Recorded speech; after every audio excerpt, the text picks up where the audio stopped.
Hello बच्चों, कैसे हैं आप सब लोग। स्वागत है आपका हमारी आज की हिंदी की क्लास में।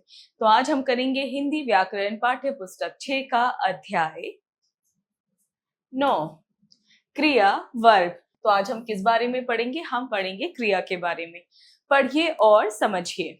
दिए गए चित्रों को देखकर उनके नीचे वाक्यों के रंगीन शब्दों पर ध्यान दीजिए। गाय दूध पिला रही है, लड़की नाच रही है, मुर्गा बांग दे रहा है। बच्चों, यहाँ ऊपर लिखे वाक्यों में रंगीन शब्द पिला रही है, नाच रही है तथा बांग दे रहा है क्रमशः गाय, लड़की तथा मुर्गे द्वारा किए जाने वाले कार्य हैं। व्याकरण शास्त्र में सभी प्रकार के कार्यों को क्रिया कहते हैं। अतः हम कह सकते हैं कि जिन शब्दों द्वारा किसी कार्य के करने या होने की जानकारी मिलती है वे क्रिया कहलाते हैं। तो हमने क्या जाना कि जिन शब्दों से हमें किसी कार्य के होने या करने का पता चलता है वही हमारी क्रिया कहलाती है। जैसा हमने एग्जाम्पल पे देखा, लड़की नाच रही है, तो लड़की क्या कर रही है? लड़की नाच रही है। लड़की की क्रिया क्या है? नाचना। उसी तरह मुर्गा बांग दे रहा है, मुर्गे की क्रिया क्या है? बांग दे रहा है। इन्हीं काम होने वाले शब्दों को ही हम क्रिया कहते हैं। अब इस पर ध्यान दीजिए। मेरी माताजी अध्यापिका हैं, मंदिर में ताले लगे हैं, आज स्कूल बंद है। उदाहरणों में माताजी के अध्यापिका होने की, मंदिर में ताले लगे होने की तथा स्कूलों के बंद होने की जानकारी दी गई है। यानी कि यहाँ क्रियाओं के होने की बात की गई है। अतः हम कह सकते हैं कि जिस शब्द से किसी काम का करना या होना पाया जाए उसे क्रिया कहते हैं। तो बच्चों, वे शब्द जिससे हमें किसी काम का या क्रिया का होना पाया जाए, यानी कि हमें पता चल रहा है कि वो काम हो रहा है, उसी को हम क्रिया कहेंगे। जैसे स्कूल बंद है, मंदिर में ताले लगे हैं, मेरी माताजी अध्यापिका हैं। अब आइए क्रिया के मूल रूप आदि को समझें। बच्चों, क्रिया के मूल रूप को ही धातु रूप कहते हैं। जैसे पढ़ना इक्वल्स टू पढ़, तो पढ़ना है हमारा क्रिया और पढ़ है हमारा धातु रूप, प्लस ना इक्वल्स टू सीता पढ़ती है, तो इसमें पढ़ है हमारा धातु रूप और ती और है हमारे सहायक क्रिया। यानी कि हमारा क्या है? हम क्रिया के मूल रूप को ही धातु रूप कहते हैं। क्रियाओं के कुछ मूल रूप धातु रूप में हैं, जैसे कि पढ़, लिख, चढ़, खेल, कूद, जा, आ, चल, सो, जाग आदि। इन मूल रूपों में ना प्रत्यय जोड़ देने से वे क्रिया का सामान्य रूप बन जाएंगी, जैसे पढ़ना, लिखना, सोना, जागना, खेलना आदि। अतएव हमें याद रखना चाहिए कि क्रिया का मूल रूप धातु रूप कहलाता है। मूल धातु रूपों में प्रत्यय जोड़ने से क्रिया का सामान्य रूप बनता है। तो हमने क्या जाना? क्रिया का जो मूल रूप है वही हमारा धातु रूप है, और साथ में मूल धातु रूपों में जब हम प्रत्यय जोड़ते हैं तो वही क्रिया का रूप बन जाता है। क्रिया के भेद। कर्म के आधार पर क्रिया के दो भेद होते हैं, क सकर्मक क्रिया, ख अकर्मक क्रिया। क सकर्मक क्रिया ऐसी क्रियाएं जिनके संपन्न होने के लिए कर्ता के साथ साथ कर्म की भी आवश्यकता होती है, उसे सकर्मक क्रिया कहते हैं। जैसे राधा रस्सी कूदती है, विमला कमल से लिखती है, बादलों से पानी बरसता है, नौकरानी बर्तन धो रही है, माली पौधे सींच रहा है। यहाँ आयत वाले शब्द कर्म हैं, इसलिए ये सब सकर्मक क्रिया बनाते हैं। तो हम सकर्मक क्रिया को कैसे पहचानेंगे? जब वाक्य में कर्म होगा। जब वाक्य में क्रिया के साथ कर्म होगा तो वो सकर्मक क्रिया होगी। जैसे कि माली पौधे सींच रहा है, तो सींच रहा है बच्चों हमारा क्रिया है, लेकिन क्या सींच रहा है? पौधे। तो पौधे हमारा क्या है? हमारा कर्म है। तो जहां कर्म होगा वो हमारी सकर्मक क्रिया होगी। ख अकर्मक क्रिया ऐसी क्रियाएं जिनके लिए केवल कर्ता की आवश्यकता होती है, अर्थात उन्हें करने के लिए कर्ता किसी की सहायता नहीं लेता है। दूसरे शब्दों में क्रिया को कर्म की अपेक्षा ही नहीं रहती है, वहां अकर्मक क्रिया होती है। जैसे बच्चा सोता है, कार चलती है, माता जी बैठी हैं, मोहन नहाता है। तो बच्चों ऐसी क्रिया तो बच्चों ऐसी क्रियाएं जहां पे हमें कर्म की आवश्यकता नहीं होती, सिर्फ क्रिया होती है और कर्ता होता है, तो इसलिए वो कहलाती हैं अक्रमक क्रियाएं। जैसे कि बच्चा सोता है, कार चलती है, माताजी बैठी है। माताजी क्या बैठी है? हमारे पास कोई उत्तर नहीं है, माताजी बैठी है, मोहन नहाता है। तो ये सारी हमारी आक्रामक क्रियाएं, क्योंकि इनमें कोई कर्म नहीं है। यहाँ क्रियाएं हैं सोता है, चलती है, बैठी है तथा नहाता है। इन क्रियाओं के पूर्व केवल इनको करने वाले कर्ता ही आए हैं। ये कर्ता स्वयं में बिना किसी साधन या किसी की सहायता लिए बिना कार्य करते हैं, अतः क्रम न होने के कारण ये क्रियाएं अक्रमक कहलाती हैं। कुछ अक्रमक क्रियाओं के उदाहरण: सोना, जागना, नहाना, धोना, देखना, छींकना, खांसना, झुकना आदि। तो बच्चों, ये सारी ही हमारी क्या है? ये सारी हमारी अक्रमक क्रियाएं हैं और ये हमेशा ही हमारी अक्रमक रहती हैं। सक्रमक क्रिया के भेद: सक्रमक क्रिया के दो भेद होते हैं, क एक क्रमक क्रिया, ख द्विक्रमक क्रिया। क एक क्रमक क्रिया ऐसी अक्रमक क्रियाएं जिनका केवल एक कर्म ही वाक्य में प्रयुक्त होता है, ऐसी क्रियाएं एक कर्मक क्रिया कहलाती हैं।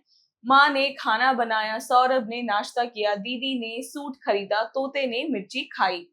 तो ऐसी अक्रमक क्रियाएं जिनमें सिर्फ एक ही कर्म होता है, एक ही कर्म को दर्शाते हैं, वही हमारी एक क्रमक क्रियाएं कहलाती हैं। जैसा कि हम देख सकते, माँ ने खाना बनाया, तो हमारे यहाँ पे क्या है? एक ही क्रिया को शो कर रहे हैं, तो इसलिए ये एक क्रमक क्रिया है। पिताजी कार चलाते हैं। उपयुक्त सभी वाक्यों में एक ही कर्म प्रयुक्त हुए हैं, इसलिए इनमें प्रयुक्त क्रियाओं को एक कर्म क्रिया कहा जाएगा।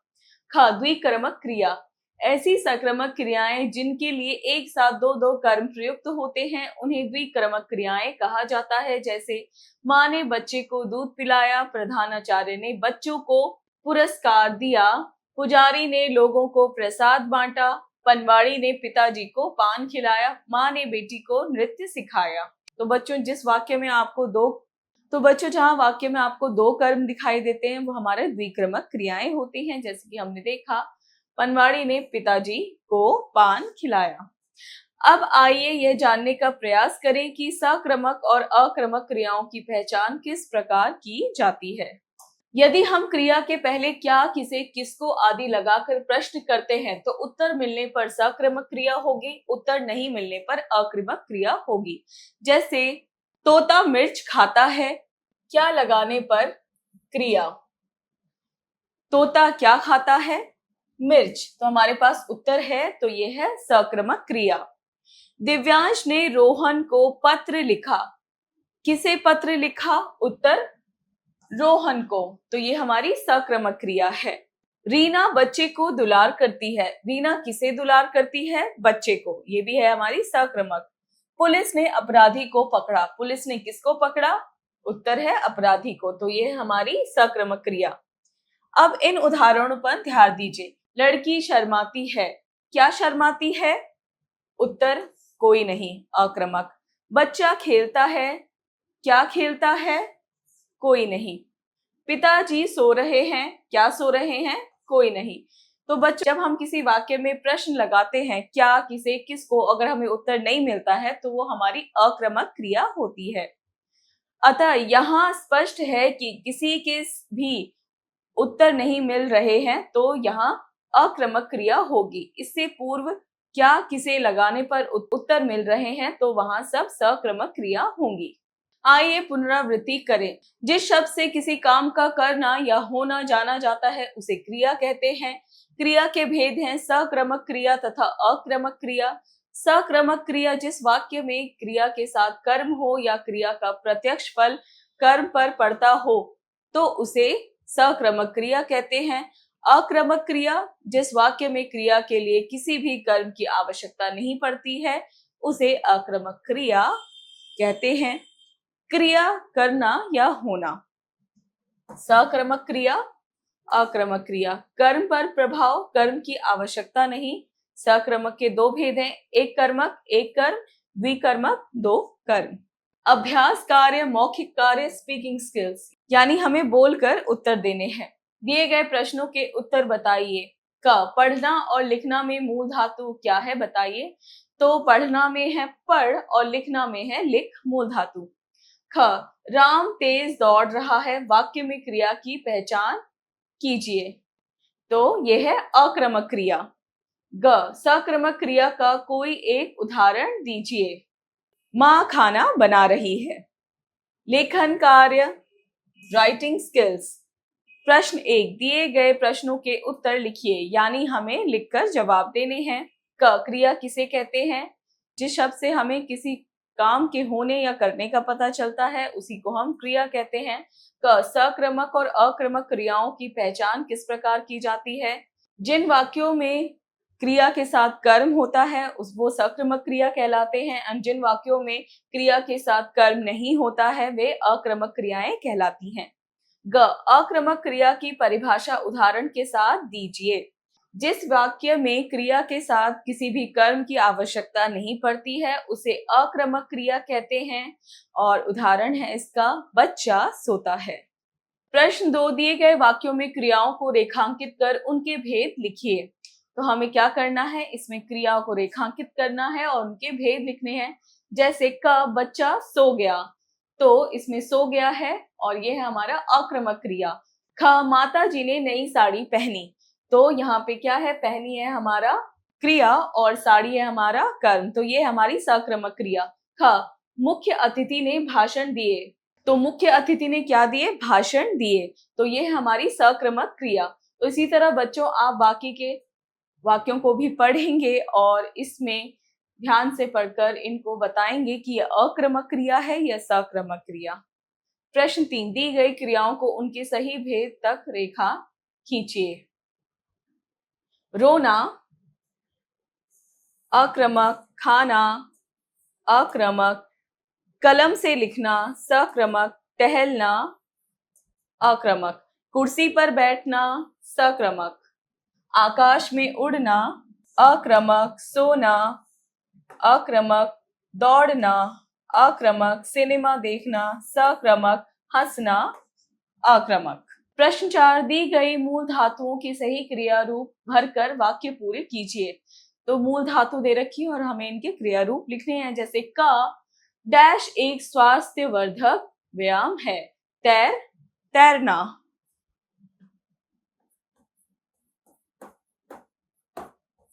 ख, पाठ्यक्रम में मौखिक और डैश 2 भाग हैं, लिखित।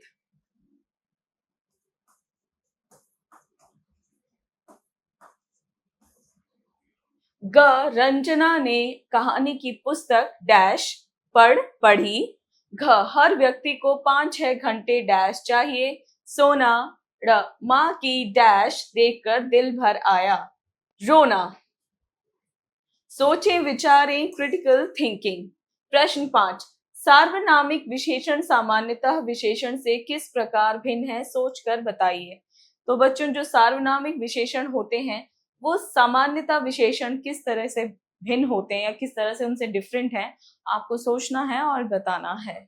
खेल में ब्रेनस्टॉर्मिंग एक्टिविटी। प्रश्न 6, कक्षा में बच्चों के 2 समूह बनवाइए, सक्रमक तथा अक्रमक, उनसे एक एक क्रिया शब्द उनके प्रकार के अनुसार बुलवाएं। तो बच्चों आपको क्या करना है, ये क्लास एक्टिविटी है जहां पे आप 2 ग्रुप बनाएंगे और एक टीम अक्रमक क्रियाओं को बताएगी और दूसरी टीम सक्रमक क्रियाओं को। प्रश्न 7, कक्षा अध्यापिका, कक्षा अध्यापक जी श्याम पट पर कुछ क्रिया की धातुएं लिखकर उनसे सामान्य क्रिया शब्द बनवाकर उनका वाक्य प्रयोग भी करवाएं। तो बच्चों ये भी आपकी क्लास एक्टिविटी है जहां पे आपके टीचर कुछ मूल धातु रूपों को आपके आगे ब्लैक बोर्ड पर लिखेंगे। उन शब्दों को आपको क्या करना होगा, आपको क्रिया में परिवर्तन करना है और फिर वाक्य भी बनाना है। प्रेरणादायक मूल्य, संसार में कर्म करने वाले व्यक्तियों का सबसे ऊंचा स्थान है, इसलिए कहा भी गया है कि व्यक्ति जन्म से नहीं बल्कि अपने कर्म से महान बनता है। तो बच्चों हमें हमेशा अच्छे कर्म यानी कि अच्छे काम ही करने चाहिए क्योंकि वही हमें महान बनाते हैं, इसलिए हमेशा अच्छे कर्म करो। इसी के साथ बच्चों आपका ये पाठ हुआ पूरा, मिलते हैं अगली क्लास में।